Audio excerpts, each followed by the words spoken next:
Medical writing tests are a MedComms rite of passage. Every medical writer has to do one to get their first medical writing job.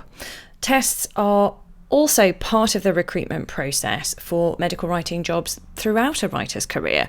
So maybe you're watching this video because you're an experienced medical writer applying for a job in a new agency, but you haven't passed their writing test. Either way, this video is for you. I'm Eleanor Steele and I am the MedComms Mentor. I passed my first writing test back in 2004, more by luck than judgment, I think, considering how little I knew about MedComms at the time.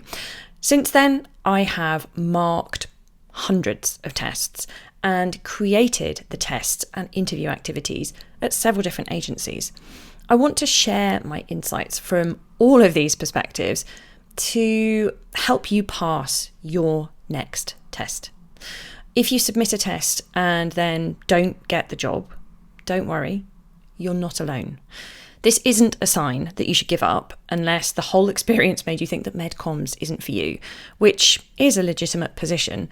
But if you're watching this video, I suspect that's not the case. Getting your first MedComms job isn't necessarily easy. And there are a lot of people who aspire to become a medical writer. And as MedComms is kind of niche and mysterious, it's not always clear what you need to do to show off your skills and get that role. Don't worry, I am here to help, and I have 6 micro tips to help you move on from a failed test and hopefully get your MedComms career off to a flying start or launch you to new levels. Failing a test may not seem like a cause for celebration, but it is. You submitted a test. That means that you were asked to submit a test, and that's a very good sign. At least one agency thought that your application was good enough that they wanted to see what you could do. Depending on the agency, that might have been after an initial interview or maybe a recruitment day. By being asked to do a test, you have overcome at least one, if not several, of the hurdles that you need to jump over to get that first MedComms job. Okay, you didn't get over all the hurdles, but that doesn't mean that you can't do it. Also, you actually submitted the test. You didn't look at the brief and think, "Oh, that looks like hard work," and wander off to watch Netflix. You did the work. You got a taste of medical writing. And that is another achievement worth celebrating. Reassure yourself. It's not easy. You probably don't know how close you were to passing or how many people you were up against. Medical writing tests are pretty variable too. There isn't a standard test or a standard that all companies use. Maybe the one that you took just didn't suit your writing style, and that is good to know because tests generally reflect the kind of work that you would do at that company. It's better to move on and maybe find something new that would suit you better than being upset that you didn't get the job at that company. Now, I don't know about you, but I love a podcast, and one of my favourites is How to Fail with Elizabeth Day. At the beginning of each episode, she introduces the guest by saying, "Learning how to fail teaches us how to succeed better." It might be worth listening to a few episodes to put your failure into perspective and also get inspiration from her guests about how to move on from failure and use it to your advantage. But let's think about this test in particular. What can we learn from it? Most agencies don't give feedback on tests.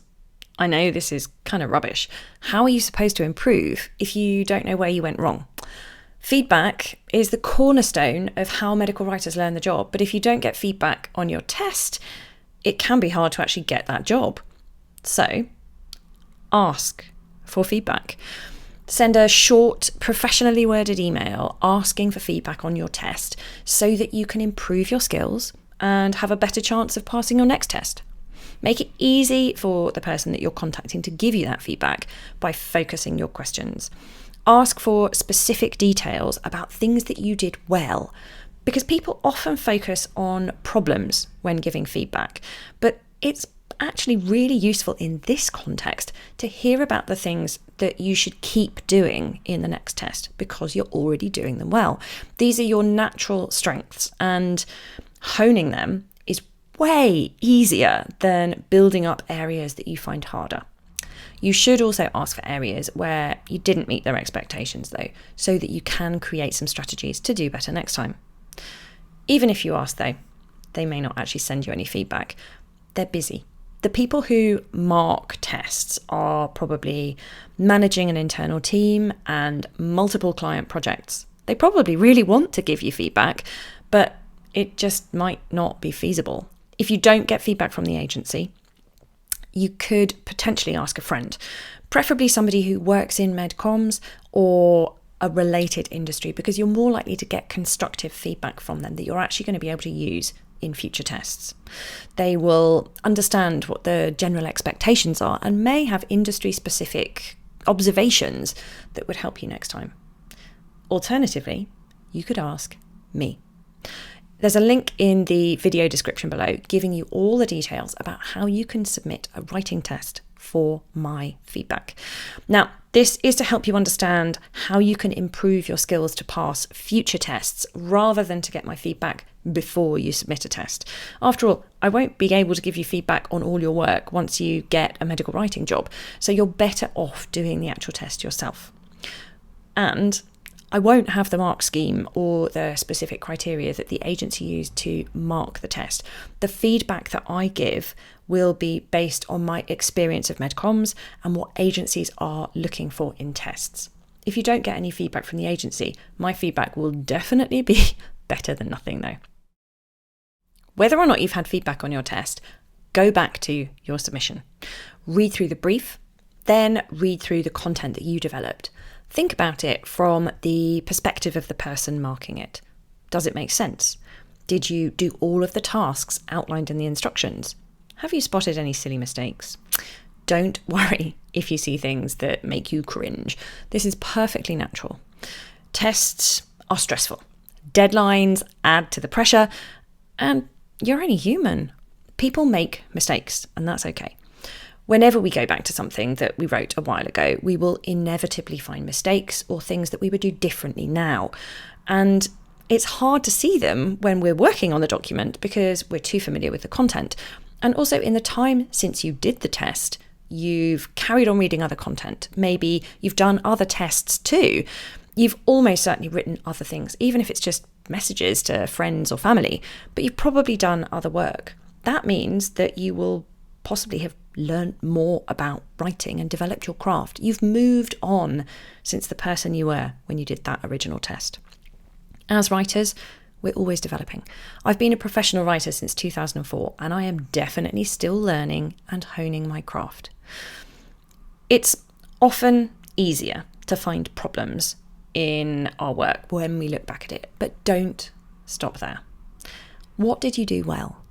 It's just as important to find things that worked, that we want to carry on doing, or that we really enjoyed as part of that test, because those aspects can help us remember why we wanted to do the test in the first place, why we want to do the next test, and ultimately why we want to get the job that we're applying for. They're the foundation that you're building on, basically. It can be hard to find those positive things when we're looking at something that we know has been rejected, though. So if you're struggling, my next micro tip might help you find something to cheer you up. What did you actually have to do on the test? Classic activities include writing an abstract for a paper or submission to a congress, creating a short slide deck for a presentation on data, or designing an infographic to show some data visually. But each agency has a slightly different spin on what they want, and there are lots of other possibilities too. Whatever kind of content you had to create, try to find some similar examples. Maybe abstracts for papers in the journal that your paper was published in, or in the same therapy area. You can find abstracts online from lots of different congresses, and some also have open access presentations, so you can see the way slide decks are presented there too. Infographics and other visual forms of data are also all over the internet, There are lots of different options out there, some great, some quirky, and some that really don't work. All of these kinds of examples are so useful. You can compare what you did with the examples that you found and see where you had a similar approach and where you handled things differently. Now, remember, there isn't one single approach for most MedComms projects. So if you did something differently from an example, that doesn't mean it's wrong. It's good to notice it though and think about it. What can you learn from that difference and maybe bring into your work the next time when you tackle something similar, whether it's another test or some content when you're actually working as a medical writer. I've got some key things you could look out for when you are considering these examples. And firstly, the language in the example. So what kind of terminology did they use? What level of detail? How much explanation was there? These kind of linguistic choices are a key part of medical writing because they help us make the content appropriate for the audience that we're writing for. Another important aspect to consider is data visualization. Medical writing isn't just about words. We have to make a lot of our content very visual, not just the figures and tables in a published paper. This can be tricky if we're more used to simply using words. So again, finding examples and focusing on how the data are presented, what kind of visual aspects are drawn out, and how the audience would interact with them. Is it something that needs to be accessible to patients or caregivers, or is it to be used by busy healthcare professionals to help them understand new data or how to use a new drug? As medical writers, we can work on a huge range of types of content with very different visual requirements, and looking at examples is a great way to understand how we can present information appropriately for that type of content and for that particular audience. Once you've looked at some examples of similar content, it's time to make use of what you found. Firstly, consider how you could use any feedback that you've received. Now, it can be hard to hear feedback, even if it's presented in a really constructive way. But getting used to this and finding ways to use feedback, even if you don't like hearing it, is absolutely crucial. Feedback is fundamental to how medical writers learn the job, and it's the cornerstone of on-the-job training. So, look at any feedback and think about what it means for future projects. What should you keep doing or build on? What should you change? Is there anything that you need to practice or get some training on? Now, whether or not you got any feedback, reflect on what you found when you looked back at your test with fresh eyes. Which bits made you smile or feel proud when you look at them? Which bits did you enjoy doing? Which aspects seemed difficult at the time but were actually really satisfying? On the flip side, was there anything that you look back at and think, I did not get that right? And what can you do next time to make sure that you nail that aspect of the test? Reflecting on your feedback and your own observations on the test and the similar examples that you found will help you make a proactive plan. Now, write this plan down. Maybe in a notebook, maybe a Notion page, whatever works for you. But record it so that you've got something to refer back to next time you do a test or when you start working as a medical writer. It's so easy to think, I'll definitely remember that when we've just had a revelation about something. But chances are, when some time has passed and we're doing something stressful, like another test, all those bright ideas just vanish. So do your future self a favour and write it down. But what if you found an issue that you're not sure how to fix? That's where my next micro tip comes in. First of all, I want to highlight that training isn't necessarily something that you have to pay for. All my YouTube videos are available for free, and this is not my only video about medical writing tests. My very first video gave you my top 5 tips to make your medical writing test stand out, and it has a free PDF summary that you can download and use when you're actually doing a test.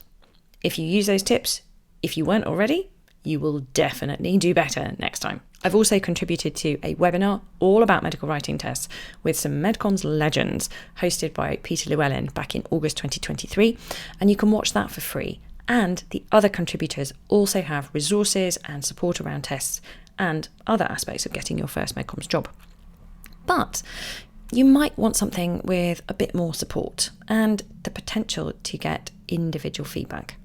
You can sign up to attend my training on how to ace your writing test via the link in the description below. There are options for attending a live session or to get access to self-paced content, depending on your availability and the way that you learn best. Whichever version you sign up for, you'll get the same content. I'll introduce the different types of tests that agencies generally use and give my insights on what the people marking them are looking for. You'll get checklists for completing different types of tests effectively and a brief for a practice test, including several different types of activity that you can do after the session. There will also be a Q&A component to both types of training, so you can get my answers to any questions that you have. If you sign up for a live session, it will be recorded so that you can go back to it later. As an optional extra, you can also sign up to submit your practice test to me, and I will mark it and give you individual feedback to help make sure that you're ready to ace any test when you're faced with the real thing. Failing a medical writing test can be a massive disappointment, but the only reason to give up at that point is if you hated doing the test. After all, the test is likely to be based on the kind of work that you would do if you got the job. If you hated it, fair enough, move on. There are plenty of other career options. But if you still want to become a medical writer, then celebrate your achievement. Not everyone gets asked to submit a test, and you will have learnt important things from the process. Ask for some feedback so you can understand what you should keep doing in future tests, but also the areas that you can work on to give you a better chancing of passing next time. Then, look through your submission with fresh eyes to see what else you can learn from the content that you developed, and find examples of similar types of content to examine their linguistic choices and the way that they present data to be appropriate for the target audience. Once you've taken these steps, reflect on what you've uncovered and write down a plan so that you don't forget what you've learned from the process. And if you need more support, get some training, whether that's from free resources like some of my other YouTube videos, or by joining my training on how to ace your writing test. You can download a free PDF summary of all of these tips from the video description below, and it includes links to everything that I've mentioned. Please do like and share this video if it's been useful. And if you have a question or a topic you'd like me to cover in a future video, please pop it into a comment and I'll see what I can do. And you can also send me a tip via a link in the description below, which will help support future free content like these videos and the PDF summaries. And you will also have my eternal gratitude.